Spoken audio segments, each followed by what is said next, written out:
सध्या चलबवा सिटीमध्ये अथर्व ड्रायव्हर आपला तुम्हाला माहिती आहे, त्याच्याबद्दल दोन प्रकारचे एक म्हणजे मुद्दे झालेत किंवा दोन प्रकारचे गट पडलेत. एक गट म्हणतोय की अथर्व खूप चांगला आहे किंवा अथर्व खूप सपोर्ट करतोय, तर दुसरा गट जो आहे तो अथर्वला वाईट म्हणतोय. आता या व्हिडिओमध्ये काही महत्त्वाचे मुद्दे आहेत आतापर्यंत जे शो मध्ये झालेत, त्याच्यावरून अथर्व ड्रायव्हर हा चांगला आहे की वाईट आहे हे तुमच्या समोर मांडायचा मी प्रयत्न करणार आहे. नमस्कार, मी सर्वेश कोले आणि हा व्हिडिओ पूर्ण बघायला विसरू नका, कारण याच्यामध्ये खूप महत्त्वाचे मुद्दे आहेत अथर्व बद्दल. सगळ्यात पहिली गोष्ट, अथर्व रियालिटी शो मध्ये ज्यावेळी आला त्यावेळी तुम्हाला आठवत असेल, म्हणजे सध्या मुलींच्या बाबतीत खूप अथर्वचे वक्तव्य असतात की भरपूर जण म्हणतात की बाबा तू मुलींना किंमतच देत नाही, मुलींच्या बरोबर नीटच वागत नाही. तो मुलींच्या बरोबर अजिबात संपर्कात जास्त नसलेला मुलगा आहे. हे कधी कळतं, ज्यावेळी पहिला एपिसोड आलता चलबवा सिटीतला पहिला एपिसोड, त्यावेळी इंट्रोडक्शन सीन वेळी जेव्हा अथर्व त्या मुलींना हाय करायचं असतं, त्याला श्रेयस थळपती सर सांगतात की अथर्व हाय कर मुलींना, तेव्हा अथर्व हाय करायची स्टाईल बघितला का, त्याचं मान असतं दुसरीकडे, तो हाय इकडे करतो. म्हणायचा हेतू काय की अथर्व आधीपासून मुलींच्या संपर्कामध्ये वगैरे जास्त अजिबात नाहीये. त्याचा पूर्ण सर्कल जो आहे तो पूर्ण सर्कल मुलांच्या मध्ये किंवा बैलगाडी शर्यत ते सगळं त्या टाईपच्या सगळ्या सर्कलमध्ये तो वाढला, त्यामुळे मुलींच्या बरोबर त्याचा कॉन्टॅक्ट खूपच कमी आहे, हे आधीच त्यानं बोललं होतं. दुसरी गोष्ट म्हणजे तडफडीत बोलणं, म्हणजे खूप मोठ्याने बोलतो, खूप ओरडतो, असं खूप लोक म्हणतात. त्या लोकांना मला हे सांगायचं आहे मित्रांनो, सगळेच माणसं कॅमेऱ्यासमोर कसं वागायचं आणि काय वागायचं हे शिकून आलेली नसतात. ते जे रिअल असतात ते रिअल त्या समोर ठेवतात, आणि ऍक्च्युली अथर्व जे रिअल आहे तेच समोर वागतो किंवा बोलतो. हे कशावरनं कळतं, तर आजपर्यंत जेवढ्या मुला मुलींचे इंटरव्ह्यूज तुम्ही बघितले असेल, म्हणजे इंटरव्ह्यू म्हणजे काय, एखादा सीन झाला किंवा एखादा सीन सुरू आहे तर त्याचं एक्सप्लेनेशन जे दोघं समोर बसून करतात, एक मेंटॉर आणि एक गावरान ब्रो, सीन बद्दल सांगत असतात की असं झालं तसं झालं. कधीही अथर्व आणि रेवतीचा सीन बघा, तुम्हाला अथर्व अगदी घरात बसल्यासारखं, अगदी पाय वगैरे वर करून बसल्यासारखं असाच दिसेल. आता मला म्हणायचं काय आहे की हे त्याला कोणी सांगत नाहीये की असं कर तसं कर, तो रिअल जसा आहे तो तसं घरात बसतो, तसं बाकीच्या पोरांच्या मध्ये बसतो, तसंच तो त्या सोफ्यावरती बसून ते इंटरव्ह्यू करत असतो. हे सांगायचं महत्व काय की भरपूर लोक म्हणतात की त्याला तसं करायला लावतायत लोक, तर असं अजिबात नाहीये. तो रिअल आहे ते समोर दाखवतो, आणि कदाचित याच कारणामुळे भरपूर जणांना राग येतो. त्यानंतर पुढची गोष्ट म्हणजे बोलणं जे आहे ते अगदी तिखट आहे त्याचं. आता तिखट हा स्वभाव असू शकतो, ते चुकीचं असू शकतं का, तर अजिबात नाही. आपल्या फॅमिलीमध्ये देखील असं एक ना एक कोणतरी व्यक्ती असतं की जे असं रागीट स्वभावाचं असतं किंवा रागाने बोलणारं असतं, पण याचा अर्थ असा असतो का की तो माणूस वाईट आहे, तर अजिबात नाही.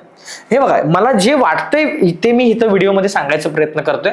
खूप लोक अथर्वला हेट देखील करतायत किंवा मी फक्त अथर्वचाच चाहत आहे असं पण नाहीये, मला ऋषिकेशही तेवढाच आवडतो जेवढा अथर्व आवडतो. त्यामुळे फक्त हे मिसकन्सेप्शन मला क्लिअर करायचं, त्यासाठी हा मी व्हिडिओ पूर्ण करायला लागलोय. तर बोलणं जे तिखट स्वभावाचं बोलणं आहे त्यावर मला असं वाटतं की असं असू शकतं. अथर्वचं बोलणं तसं आहे का, तर आहे. स्वभाव तिखट आहे त्याचा, तो तडकीफड बोलतो किंवा तोंडावरती बोलतो, जे मनात आहे ते तोंडावर असतं. त्या कारणांच्या मुळे जर तो माणूस वाईट आहे असं म्हणत असेल काही लोक, तर ते अजिबात नाही, ते भरपूर चुकीचं आहे. त्यानंतर अजून एक गोष्ट म्हणजे रिअल राहणं. मी मगाशी जसं म्हटलं, कॅमेरासमोर भरपूर लोक हा मी ओके आहे का, मी ठीक आहे का, किंवा केस नीट करा किंवा शर्ट नीट करा, हा मी रेडी आहे स्टार्ट, असं भरपूर लोक वागत असतात. पण अथर्वचं पूर्णपणे ऑपोजिट आहे. तो कधीच असं नीट वागून वगैरे किंवा दिसण्यासाठी वगैरे असं कधी काही केलेलं दिसत नाही, कारण तो प्रत्येक सीन मध्ये असा काय वेडावाकडा बसलेला असतो की ते बघितल्या कळतं की ह्या माणसाने ठरवून काही केलेलं नाहीये, हे रॅन्डम जे त्याच्या मनात आले तसं तो तिथं बोलायला लागला. किंवा कोणतीही गोष्ट कॅमेरासमोर म्हणजे नट्टाफट्टा करणं म्हणा, किंवा एखादा सीन चालू आहे त्याच्या विरुद्धच काहीतरी बोलणं म्हणा, जे रिअल येतं, आणि ते रिअल जे येतं तेच अथर्व तिथं त्या टाइमला बोलत आलाय. त्यामुळं ती एक गोष्ट महत्वाची आहे. त्यानंतर मुलींना किंमत न देणे हा एक खूप व्हायरल झालेला टॉपिक आहे की अथर्व कधीच कुठल्या मुलींना किंमत देत नाही. मला मुळात म्हणायचं आहे की या शो मध्ये किंमत देणं हा काय प्रकार आहे. चल भावा सिटीत हा मुलांच्यासाठी काढलेला शो होता, मुलांच्यासाठी टास्क बनवले होते. अचानक मुलींच्या राजकारणात टाईप ते शो कन्वर्ट व्हायला लागला. मुलींच्या राजकारणामुळे मुलींची वेगवेगळे टास्क यायला लागले, वेगवेगळ्या गोष्टी व्हायला लागल्या. आता त्यात एखादा मुलगा तडकीपड एखाद्या मुलगीला बोलतोय, चुकलं काय.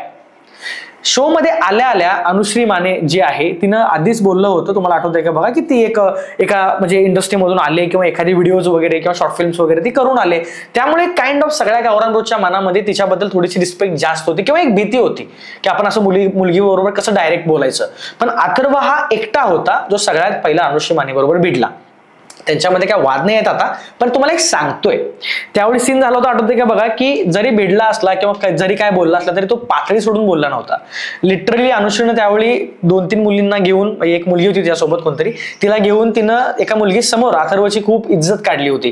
तिनं म्हटली होती की छपरीवाने काय कपडे घातलायस, किती जरी चांगले कपडे घातलास तरी छपरीत दिसणार, जरा पोरांसारखं चाल, अशा गोष्टी सगळ्या केल्या होत्या. पण तरी देखील या सगळ्या कॅरेक्टरवर आलेल्या गोष्टीने देखील अथर्वनं एक चांगल्या प्रकारेच टॅकल केलं होतं. हेही तेवढंच सांगण्यासारखं आहे. त्यामुळे फक्त मुलींसोबत हेटच आहे का तर अजिबात नाही. रेवती बरोबर तेवढंच त्याचा चांगलाही बॉन्ड आहे, जेवढं वाईट आहे तेवढं चांगलाही बॉन्ड तो क्रिएट केलाय. मुळात मला एवढंच म्हणायचं आहे की तिथं मुलींसंग चांगलं संबंध करण्यासाठी किंवा चांगलं नातं करण्यासाठी वगैरे तिथं पोरं गेलेली नाही आहेत. त्यांना त्यांचा शो दाखवायचा होता, त्यांना त्यांचं कॅरेक्टर दाखवायचं होतं आणि त्याप्रमाणे ते करत आलेत. त्यानंतर जेव्हा इश्यू झाल्यानंतर टास्क मध्ये शिकवायचा टास्क होता, लहान मुलांच्या शाळेमध्ये टास्क केला होता, तुम्हाला आठवतंय का बघा. त्या टास्क मध्ये एक मेंटॉर शिकवणार होती त्या मुलांना इंग्लिश पोएम वगैरे. तर अनुश्री ऑन दी स्पॉट हात वर केली होती की मी तुला शिकवणार नाही, कारण दोघांची भांडणं झाली होती.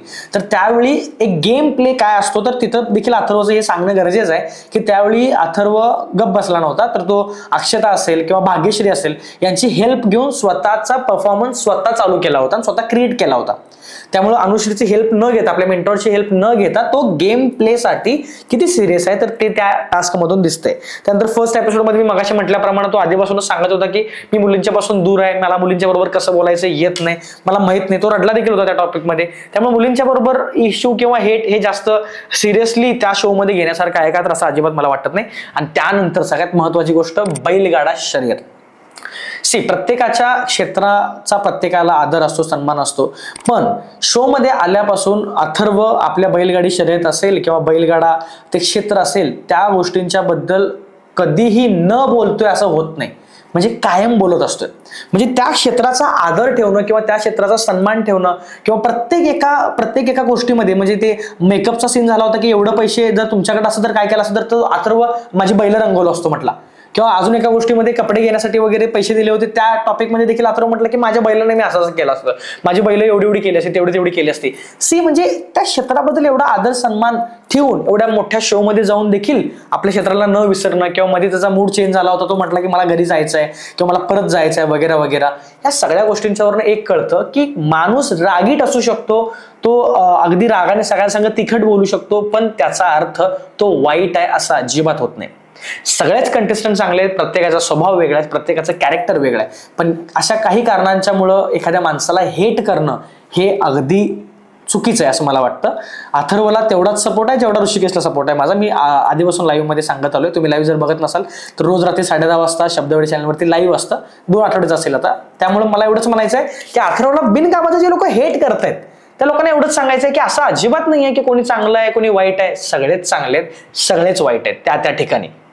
फक्त एवढंच आहे, शो मध्ये खूप चांगलं काम करतायत. एक मराठमोळं पोरांचा एक ग्रुप एवढ्या वर आलाय आणि महत्वाचं हे आहे कोण जिंकतं कोण हारतं यापेक्षा त्या शो नंतर त्या पोरांना किती रिस्पेक्ट मिळते आणि त्या पोरांना किती कामं मिळतात किंवा किती प्रोजेक्ट्स मिळतात हे जास्त गरजेचं आहे. त्यामुळे एकमेकांच्या म्हणजे फॅन्स लोकांनी ते हेट करणं सोडून फक्त आपल्या कंटेस्टंटला जरा सपोर्ट करा, बाकी दुसऱ्या कंटेस्टंटला हेट करायचं बंद करा, एवढंच सांगायचं आहे. बाकी नवीन असाल इंस्टाग्रामला जॉईन व्हायला विसरू नका. डिस्क्रिप्शन बॉक्समध्ये लिंक आहे. इंस्टाग्रामला प्रत्येकासोबत आपलं बोलणं होतच असतं.